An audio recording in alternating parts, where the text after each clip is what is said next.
Hello everyone, welcome to unstoppable. I hope कि आप लोग अच्छे होंगे। तो फाइनली अनस्टॉपेबल ने शुरू कर दिया है यूपीएससी क्लासेस, और इसमें पहला आज हम लोग शुरू कर रहे हैं द हिंदू न्यूज़पेपर एनालिसिस से, जिसमें हम लोग बातचीत करेंगे गाइस कि आप 30 मिनट के अंदर कैसे न्यूज़पेपर को कवर कर लोगे, और आपका मेन पॉइंट भी निकल करके आ जाना चाहिए आपके नोट्स में। तो उन तमाम चीज़ों के ऊपर बातचीत करेंगे। इसमें बहुत सारे न्यूज़पेपर का हम लोग एनालिसिस नहीं देखने वाले हैं, बिकॉज़ कोई भी एक न्यूज़पेपर आप अगर लेते हो और उसे आप पढ़ते हो, चाहे द इंडियन एक्सप्रेस हो, द हिंदू हो, कोई भी एक न्यूज़पेपर आप लगा लीजिए और आपका काम चल जाएगा। ऐसा नहीं है कि दिन भर आप न्यूज़पेपर पढ़ रहे हैं, करेंट अफेयर पढ़ रहे हैं, स्टैटिक्स पे ध्यान ही नहीं दे रहे। तो गाइज ऐसा नहीं करना है, ठीक है ना? तो फाइनली आज से शुरू करते हैं हम लोग, और जैसे जैसे हमारी क्लासेस चलेंगी हम लोग बहुत सारी बातें करेंगे। तो गाइज डेली एडिशन है, और यहाँ पे 26 जून 2023 डेट। और आज इम्पोर्टेंट न्यूज़ क्या है, तो उसके ऊपर बातचीत कर लेते हैं। तो देखो गाइज, हेडलाइन में कोई भी आज न्यूज़ नहीं है, यहाँ पे एक ऐड दे दिया गया है। फाइनली बात करते हैं आज की न्यूज़ के ऊपर। तो गाइज देखो, ये वाला जो आप देख रहे हो मणिपुर, तो मणिपुर में जो भी इनस्टेबिलिटी चल रही है, या वहाँ पे जो भी प्रॉब्लम्स चल रहे हैं, तो जो भी राज्य सरकार हैं, जो केंद्र सरकारें हैं, ठीक है ना, वो सभी लोग चाहते हैं कि इन जो जो भी वहाँ पे प्रॉब्लम्स चल रहे हैं, उन सारे प्रॉब्लम्स को दूर किए जाएँ, ताकि फिर से वहाँ पे शांति बहाल किया जा सके। जैसे कि वहाँ पे कुक्कू कम्युनिटी है, ठीक है ना? वहाँ पे बहुत सारे सिविल ग्रुप हैं। तो सभी लोगों से कहा जा रहा है कि इन लोगों से मिल कर के बातचीत कीजिए और इन सारे प्रॉब्लम्स को सॉर्ट आउट कीजिए, ताकि वहाँ पे फिर से सब कुछ पहले की तरह लाया जा सकता हो, ठीक है ना? तो यही एक छोटा-सा इन्फॉर्मेशन है इसमें, ठीक है? उसके बाद ये वाला न्यूज़ कुछ ख़ास नहीं है इम्पोर्टेंट, तो इसको हम छोड़ते हैं। ये वाला गाइज़ न्यूज़ बहुत इम्पोर्टेंट है, पेज नंबर 1 पे, और ये काफ़ी ज़्यादा इम्पोर्टेंट है, बिकॉज़ इसमें कुछ पॉइंट्स हैं और उसके ऊपर हम बातचीत करेंगे। तो अभी हाल ही में हमारे देश के जो प्राइम मिनिस्टर हैं, वो अभी इजिप्ट में विज़िट करने गए हैं, ठीक है? और वहाँ पे विज़िट में इजिप्ट का जो हाईएस्ट ऑनर प्राइज़ है, ठीक है ना? प्राइज़ है, वो दिया गया है, और उस प्राइज़ का नाम है द ऑर्डर ऑफ नाइल। इसे याद रखना, द ऑर्डर ऑफ नाइल। ये एक अवार्ड है, और ये अवार्ड से सम्मानित किया गया है हमारे देश के प्राइम मिनिस्टर को। और और यहाँ के जो इजिप्ट के जो प्राइम मिनिस्टर हैं, और ये 2 लोग जिस तरीके से बैठे हुए हैं, ऐसा लग रहा है कि काफ़ी, जैसे कि जो बचपन के दोस्त होते हैं ना, और जब मिलते हैं तो जहाँ मन किया वहाँ बैठ गए, बातचीत करने लगे। तो डाउन टू द अर्थ कहा जाता है ना, तो वो है हमारे देश के प्रधानमंत्री श्री नरेंद्र मोदी जी। और उन्होंने जिस तरीके का फ़ॉरेन में जो सेट कर रखा है भारत के लिए, वो सच में बहुत बड़ी बात है गाइज़। और तो यही एक चीज़ है कि इजिप्ट में, इंडिया और इजिप्ट के बीच में अब बहुत सारे स्ट्रैटेजिक पार्टनरशिप और बहुत सारे डील होने वाले हैं आने वाले समय में, और अभी फ़िलहाल में हुए भी है कुछ डील, ठीक है? और जैसे कि हम लोग बातचीत कर रहे हैं बहुत सारी चीज़ों के ऊपर, जैसे कि रिन्यूएबल एनर्जी के ऊपर हम लोग बातचीत कर रहे हैं अन्य देशों के साथ और इजिप्ट के साथ। समझ रहे हो ना? जहाँ भी जाते हैं कम से कम ये वाला चीज़ तो हमारा होता ही है कि हम ग्रीन चीज़ों के ऊपर ध्यान देंगे, रिन्यूएबल एनर्जी के ऊपर ध्यान देंगे। तो ये आप एक बार देख लेना, ठीक है ना? तो ये इम्पोर्टेंट है। उसके बाद आगे बढ़ते हैं, तो ये देखो गाइस, ये वाला आप कहीं न कहीं ऐसे में डाल सकते हो जब कहीं पे आपसे ये पूछा जाए कि हाँ, ठीक है, जो भी गवर्नमेंट संस्थानें हैं, या जो भी इंस्टीट्यूशन है, वहाँ पे किस तरीके का लैग देखा जा सकता है या प्रॉब्लम्स देखे जाते हैं। तो कहीं न कहीं आप डाल सकते हो कि देखो, दिल्ली की एक महिला जो 34 साल की होती हैं, और रेलवे स्टेशन पे इलेक्ट्रिसिटी की वजह से उनकी जान चली जाती है। उनके हस्बैंड का कहना कुछ और है, रेलवे का कहना कुछ और है। बहुत ज़्यादा इम्पोर्टेंट नहीं है, बट मैंने आपको बता दिया, ठीक है। आगे बढ़ते हैं, आगे न्यूज़ देखते हैं कि आगे क्या है इम्पोर्टेंट। तो गाइज़, पेज नंबर हम लोग आ चुके हैं, आपका बता दूँ मैं आप सभी को, स्टेट वाले न्यूज़ पे आ गए हैं, और यहाँ पे गाइज़ ये बहुत इम्पोर्टेंट है, ठीक है ना? इसमें यूनिवर्सल सिविल कोड के बारे में बात किया गया है, ठीक है? और ये बहुत इम्पोर्टेंट है, क्योंकि कहीं न कहीं जब ये यूनिवर्सल सिविल कोड है, ये गाइज़ बहुत सारी चीज़ों को एक साथ अपने साथ लेकर के आती है। इसके बहुत सारे बेनिफिट्स भी हैं। तो बहुत सारे ऐसे ग्रुप्स हैं जो कहते हैं कि हाँ, मुझे यूनिफ़ॉर्म सिविल कोड नहीं चाहिए। जैसे कि आप देखोगे, तो हिंदू मैरिज एक्ट है, ठीक है ना, मुस्लिम मैरिज एक्ट है, मुसलमानों के लिए वो कानून, हिंदुओं के लिए वो कानून, और दोनों अलग-अलग है कहीं न कहीं, ठीक है? लेकिन यूनिवर्सल सिविल कोड ये सभी के लिए एक समान चीज़ों को लेकर के आता है और यहीं पे सारी प्रॉब्लम जनरेट होने शुरू हो जाती हैं। तो इसके ऊपर हम लोग कभी बातचीत करेंगे, बहुत इत्मीनान से बैठ के बातचीत करेंगे इस यूनिफ़ॉर्म सिविल कोड के ऊपर।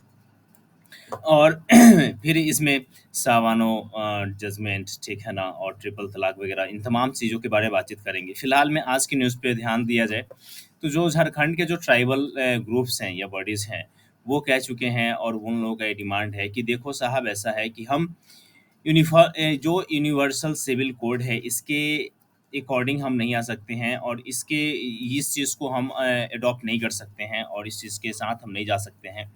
बिकॉज़ कहीं न कहीं ये यूनिवर्सल सिविल कोड है, ये हमारे बहुत सारे राइट्स, हमारे अधिकार को लेकर के जाएगा, जो ये ट्राइबल ग्रुप है उनका कहना है।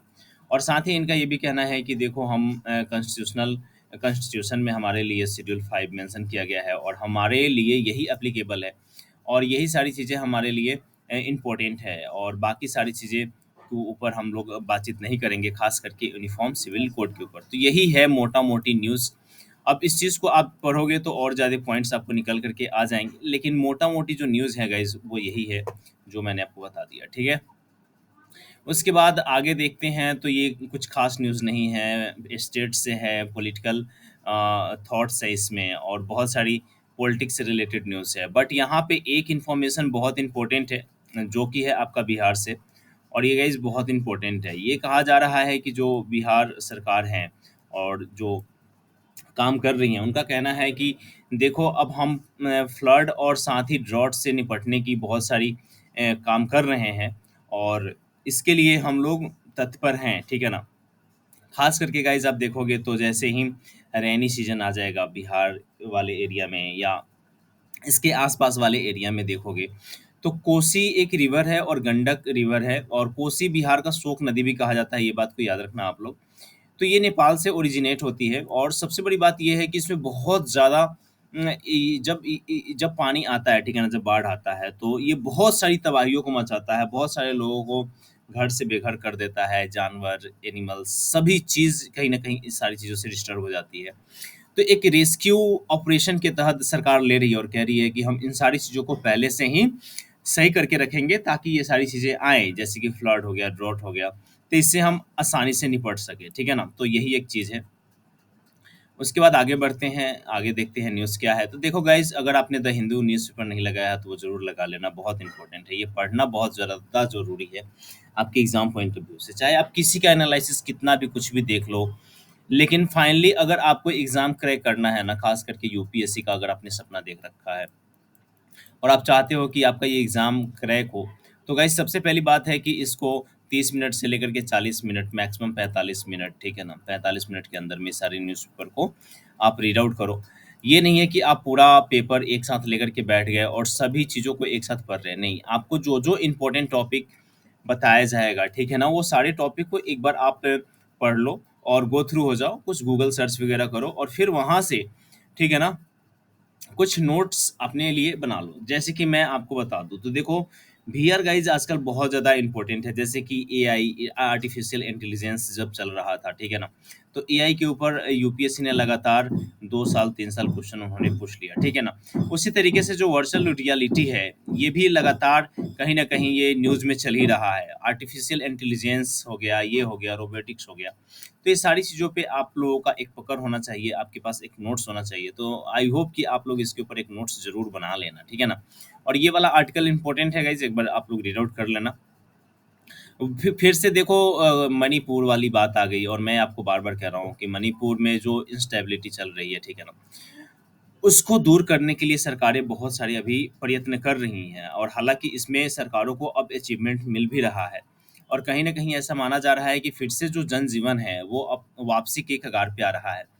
लेकिन इस आर्टिकल में आप देखोगे तो इनका मानना ये है कि बहुत से ये जो चल रहा है ना, इनएस्टेबिलिटी जो चल रही थी मणिपुर में, उसके ऊपर इन लोगों का मानना है कि और कहना है कि लगभग-लगभग 120 ऐसे न लाइव है, जो अब लॉस्ट हो चुका है, जो इस दुनिया में नहीं है। और साथ ही ये भी कहा जा रहा है कि बहुत सारे लोग जो हैं, वो डिस्प्लेड हो गए हैं, यानी कि एक जगह से दूसरी जगह वो भटक गए हैं, निकल गए हैं वहाँ से, कम्युनिटी से रन आउट कर चुके हैं, ठीक है? और ये इनका मानना ये है कि ये सारी चीज़ें बहुत जल्दी दूर हो जानी चाहिए, क्योंकि इसमें ये बात करते हैं, डोकलाम इशू के बारे में बात करते हैं, ठीक है ना?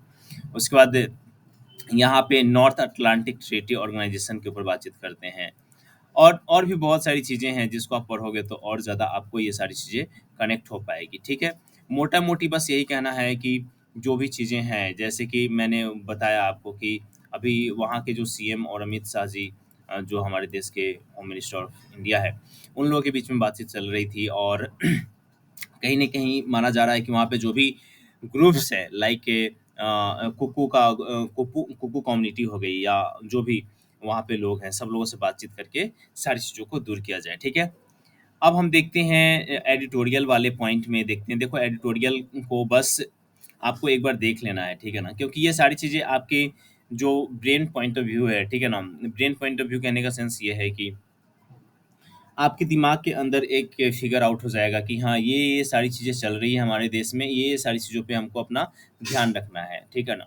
जैसे कि मणिपुर के जो इश्यू है, ये कहीं न कहीं हमारे देश का इंटरनल इश्यू है, और ये इंटरनेशनल ठीक है ना, ये इंटरनल सिक्योरिटी में आपका ये आ जाता है। तो ये सारी चीज़ों को आपको देखना है। जैसे कि डोकलाम इश्यू हो गया, तो डोकलाम क्या है, ठीक है ना? नॉर्थ अटलांटिक के ट्रीटी ऑर्गेनाइजेशन क्या है? तो यही सारी चीज़ें होती हैं जो आपको सेल्फ स्टडी करनी पड़ती है। लेकिन आप बहुत सारे लोग क्या करते हैं कि हाँ, चलो ये संस्थान से ये नोट्स मिल गया, ये ले लेते हैं, ये पीडीएफ ले लेते हैं, और इस तरीके से पीडीएफ आपकी जमा होते रह जाएँगे। क्योंकि इतने सारे करंट अफ़ेयर एवरीडे आते हैं, अगर आप उतने सारे करंट अफ़ेयर को एक बार में देखने बैठ जाओ, तो आपके मतलब कि आपके होश उड़ जाएँगे, तोते निकल जाएँगे, ठीक है ना? वो होता नहीं है कि एक बार आप किसी भी अ, जो भी टीचर हैं, एजुकेटर हैं, जो पढ़ाते हैं आपके करंट अफ़ेयर, उनका वीडियो आप देखिएगा। इतना ज़्यादा एक दिन का माल होता है, इतना ज़्यादा मटेरियल होता है कि आप उन सारी चीज़ों को एक साथ माइंड में नहीं रख सकते हो। इसीलिए एक पेपर रखो, अच्छे से पढ़ो, ठीक है ना? और ज़्यादा टाइम नहीं देना है, बहुत कम टाइम देना है। जो भी अच्छे-अच्छे पॉइंट्स निकल सकते हैं, वो सारे पॉइंट्स निकाल लो। जैसे कि डोकलाम इश्यू है, तो डोकलाम इश्यू क्या है भैया, उसको देख लो एक बार।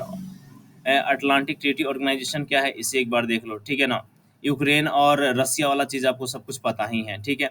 अब आगे इसमें देखोगे, सरसरी नज़रों से ही देखोगे तो आपको और भी पॉइंट मिल जाएँगे, जैसे कि ट्राइब शेड्यूल के बारे में, तो शेड्यूल 5 और 6 आपको देख लेना चाहिए, क्योंकि कहीं न कहीं आपके शेड्यूल ट्राइब वाले एरियाज़ के ऊपर बातचीत करता है, और शेड्यूल ट्राइब्स के ऊपर बातचीत करता है, ठीक है ना? तो ये सारी चीज़ें एक बार देख लेनी चाहिए, फिगर आउट कर लेनी चाहिए। ऐसा नहीं है कि हाँ, लगे हुए हैं, 1-1 घंटे तक एडिटोरियल पढ़ रहे हैं।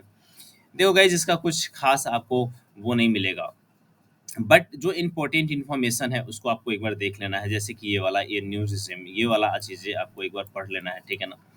यहाँ पे ड्रग्स और वैक्सीन्स को लेकर के बातचीत चल रही है, और कहा जा रहा है कि जो भी कोविड-19 आया, तो बहुत सारे वैक्सीन आ गई मार्केट में, ठीक है ना? और जो भी सरकार अप्रूवल दे रही थी, उन सारे वैक्सीन को वो वैक्सीन मार्केट में आ जाती थी, और कहीं न कहीं लोग उसे लगवा रहे थे। लेकिन उसके बाद क्या ये समाप्त हो गया है? क्या ये चैलेंजेस नहीं बढ़ने वाले हैं? जिन लोगों ने वैक्सीन लगवा लिया है, क्या उनके शरीर में किसी तरह की कोई प्रॉब्लम नहीं होने वाला है? तो इन तमाम चीज़ों के ऊपर बातचीत किया जा रहा है इस आर्टिकल में, और कहा जा रहा है कि जो एमआरएनए वैक्सीन है, वो डेवलप जो किया गया है, ठीक है ना? बायो फार्मास्यूटिकल के द्वारा, और इन्हीं आर्टिकल्स के ऊपर बात किया जा रहा है कि हाँ, कि कितना ज़्यादा इस पे बिलीव किया जा सकता है, प्रिकॉशंस कौन-कौन से में भविष्य में अपनाए जा सकते हैं, तो इन तमाम चीज़ों के बारे में बातचीत किया जा रहा है। देखो गाइस, ये वाला आर्टिकल बहुत इम्पोर्टेंट है, क्योंकि इसमें आपको बहुत सारी चीज़ें मिलने वाली हैं, ठीक है ना? तो ये आर्टिकल ज़रूर पढ़ लेना। सरसरी नज़रों से ही पढ़ लेना, लेकिन पढ़ना ज़रूर, ठीक है? उसके बाद मैं बताता हूँ यहाँ पे the United state of India. Guys, this is the very important article. आप पूरे पेपर में देखो तो इससे अभी बड़ा आर्टिकल कोई नहीं है, और ये बहुत इम्पोर्टेंट है, क्योंकि इसमें आपको डॉक्टर बाबा साहब भीमराव अम्बेडकर जी जो कन्वर्सेशन किए हुए हैं, ठीक है ना? उन तमाम चीज़ों को यहाँ पे कोट किया गया है, और ये बहुत इम्पोर्टेंट भी है, ठीक है ना? तो इसे आप एक बार देख लेना, ठीक है? आगे देखते हैं और कोई न्यूज़ है या नहीं है, तो ये आप इसको एक बार देख लेना, आपको एसे वगैरह लिखने में आपको बहुत सारे हेल्प मिल जाएँगे। जैसे कि जो एमजी नरेगा है, मनरेगा है, तो उसमें क्या-क्या प्रॉब्लम्स आती हैं, और कैसे-कैसे उसको टैकल किया जा सकता है, तो उन तमाम चीज़ों के बारे में बातचीत किया गया है। देखो, इंडिया और यूएस डील बहुत इंपॉर्टेंट है गाइस, और यहाँ से ऐसा लगता है कि प्रीलिम्स में आपके गिरेंगे ही, क्वेश्चन गिरेंगे, ठीक है।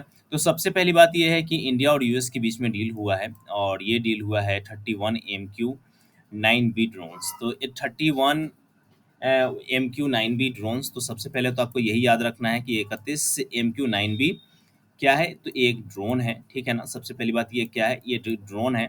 और दूसरी बात इसमें क्या है इम्पोर्टेंट, इसका नाम। और तीसरा इम्पोर्टेंट ये है कि ये यूएस के साथ डील हुआ है, ठीक है ना। तो ये सारी चीज़ें आपको याद रखना है। चौथा पॉइंट ये है कि जो ये ड्रोन हम लोग ला रहे हैं, इसमें ये मानव वाला नहीं है, ये अनमैन्ड एरियल व्हीकल है। ये नहीं है कि हाँ, इसमें मानव बैठ करके इसको उड़ाएँगे, ठीक है?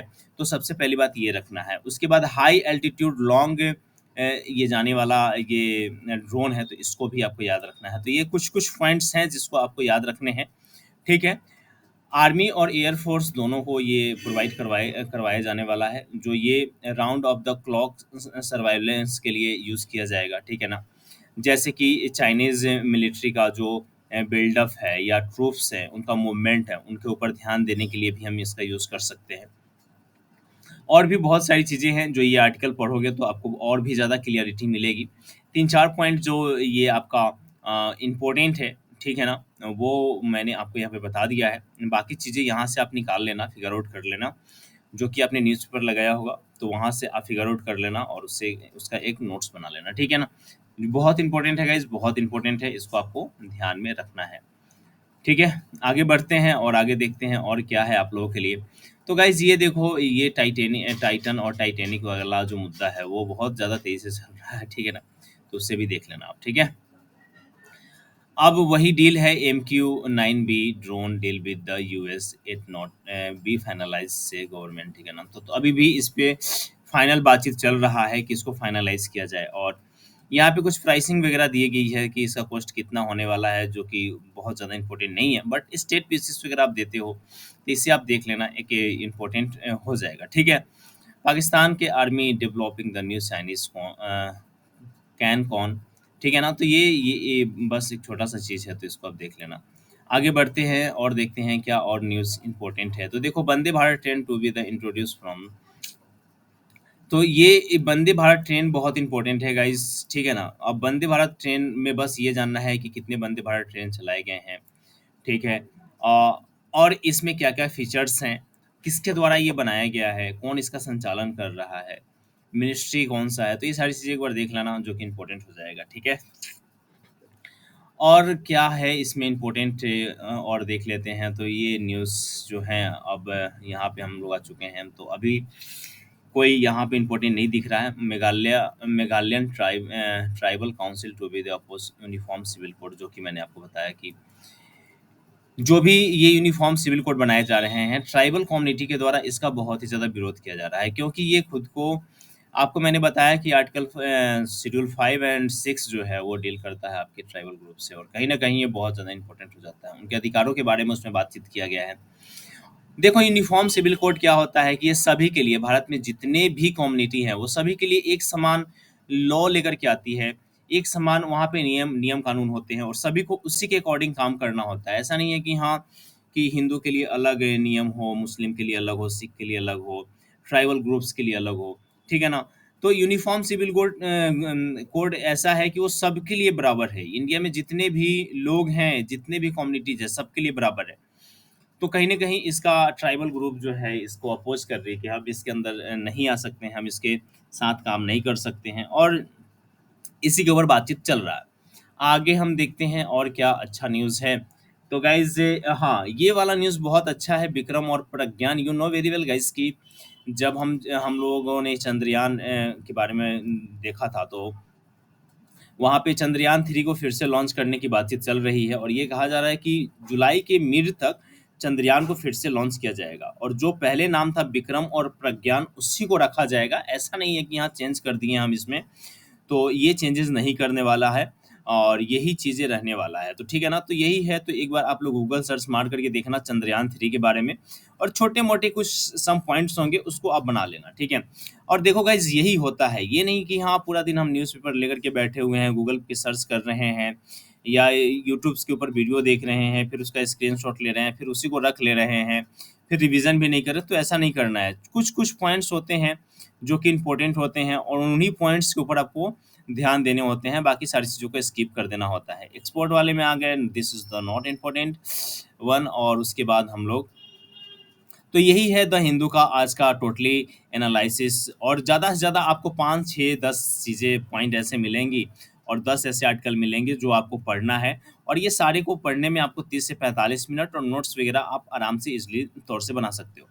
क्लाइमेट चेंज से रिलेटेड ये टॉपिक है और इसको एक बार देख लेना गाइज़, बहुत इंपॉर्टेंट है। जैसे कि आपको यहाँ पे बहुत सारी चीज़ें मिलेंगी। देखो यहाँ के पेड़-पौधे, पक्षी, लोग, देखो यहाँ पे ह्यूमन, ठीक है ना, प्लांट्स, एनिमल, ये सारी चीज़ों को देख करके आप यहाँ के क्लाइमेट के बारे में थोड़ा-सा अंदाज़ा लगा सकते हो, ठीक है ना।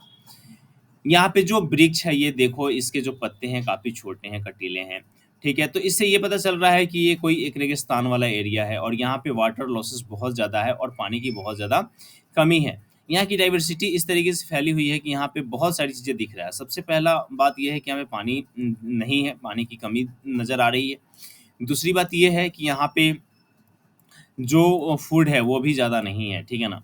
तो यही सारी चीज़ें हैं, एक बार आप इसको देखोगे तो आपको बहुत ज़्यादा पता चल जाएगा, ठीक है ना?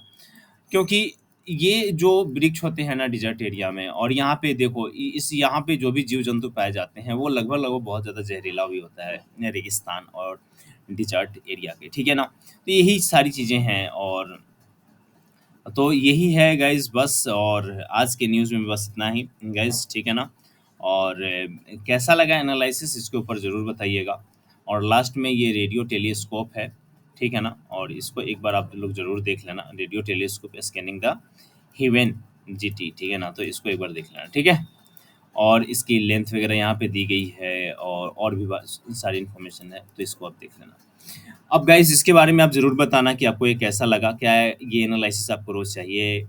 और इसमें और जो भी इम्प्रूवमेंट हो पाएगा आने वाले समय में, तो सारी इम्प्रूवमेंट की जाएँगी। और जो भी इम्पोर्टेंट टॉपिक होगा उसको हम अलग कवर कर लेंगे। लाइक दैट एडिटोरियल हो गया, तो एडिटोरियल वाले पार्ट को हम अलग न्यूज़ में कवर कर लेंगे। और कल से गाइज़ ये आपके 5-6 बजे तक अपलोड हो जाएगा, 5 बजे तक अपलोड हो जाएगा। जैसे ही न्यूज़पेपर आया तो इम्पोर्टेंट जो भी न्यूज़पेपर है उसको अंडरलाइन करो और उसी को पढ़ो, और हो गया काम तमाम, ठीक है? तो इस वीडियो में बस इतना ही दोस्तों, मिलते हैं नेक्स्ट वीडियो में, तब तक के लिए जय हिंद।